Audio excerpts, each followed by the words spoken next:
And I'm not even going to tip it. I'm going to doff my cap to him. Congratulations, big-time play, knocking it free and creating something good for your team.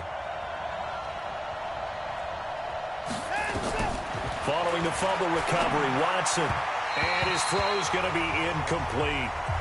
It's been my observation there's been a nice variety of play calling defensively.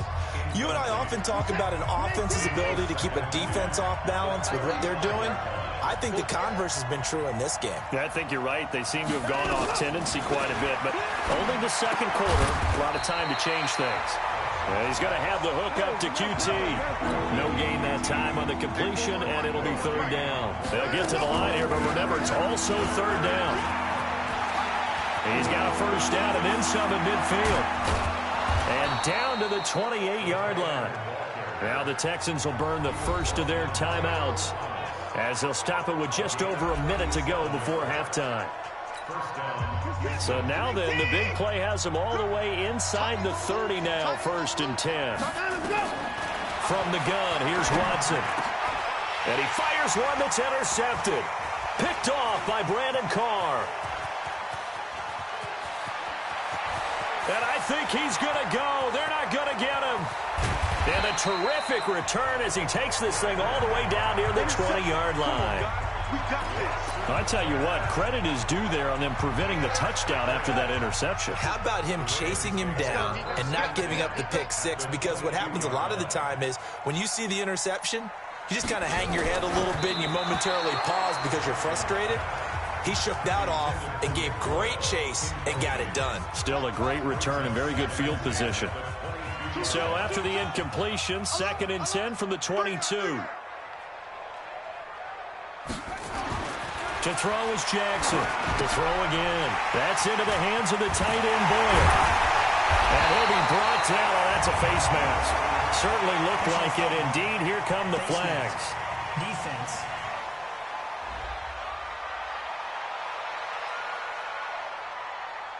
Charles, did I just hear that right? They declined the personal foul. 3 yards, they just declined them. And I have to think that the official is thinking to himself, did I just hear that correctly, that you declined that one?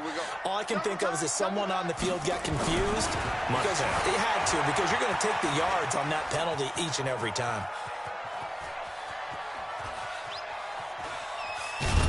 And they finally catch up to him and take him down. Jeez, where was he going? A huge loss there.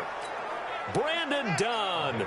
He's the one who runs him down, and my goodness, that is just a disastrous loss for this offense. Space to run past the 20, and finally taken down at the 15. So we have and okay, so much for our halftime break. Apparently we're going to get right back to it. The Ravens ready to receive it, and they've got the lead as well as we resume play in the second half. That's fielded in the end zone.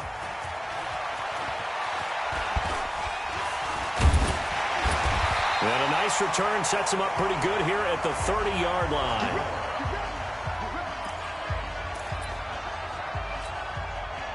The Baltimore offense at the line, set to get going. On 1st and 10, it's Jackson. They're nowhere to escape, and he goes down. The lightning rod, J.J. Watt with a sack. So they come out of the locker room trailing, but plays like that, they won't be trailing much longer. Defense really starting out well this second half. And he's going to go down again. Jadeveon Clowney showing the explosiveness on the sack. Now that's the way to start the second half. Back-to-back sacks. Whatever the halftime speech was, I hope they recorded it. Now after that sack, it's 3rd and long for Jackson and the Ravens. On 3rd down, Mark Ingram. And just shedding him off there. And he takes us up to the 40-yard line before being corralled.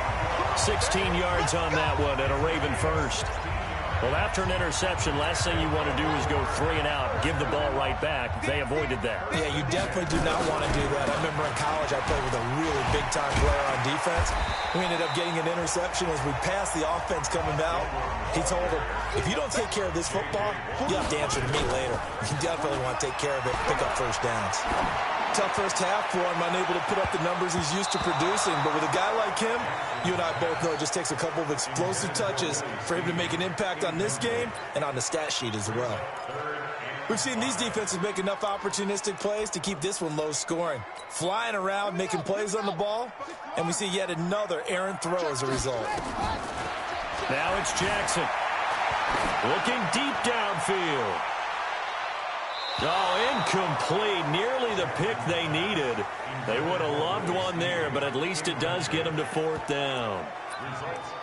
But it's not been the best game for him, but he definitely tried to get by with a little help from his friend there, trying to create a big play.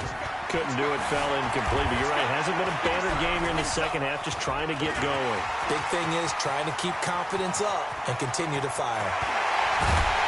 And he'll be down deep into Houston territory. 4th down conversion plays, you usually think 1, 2, 3 yards, maybe 10. Not there. What a huge pickup as the Sticks make a drastic shift forward. Here's Jackson to throw. And it's 6 points for the Baltimore Ravens. A good, sustained drive there in this third quarter, capping it off with a touchdown to give them a nice 2-score advantage. It was actually a fun one to watch, wasn't it? I mean, for me, seeing the mix of what they did, how they moved the ball downfield, very sharp, too. Each and every play seemed to be executed with great dispatch. Buying time to his left. And he will get into the end zone to extend the lead by 2 more.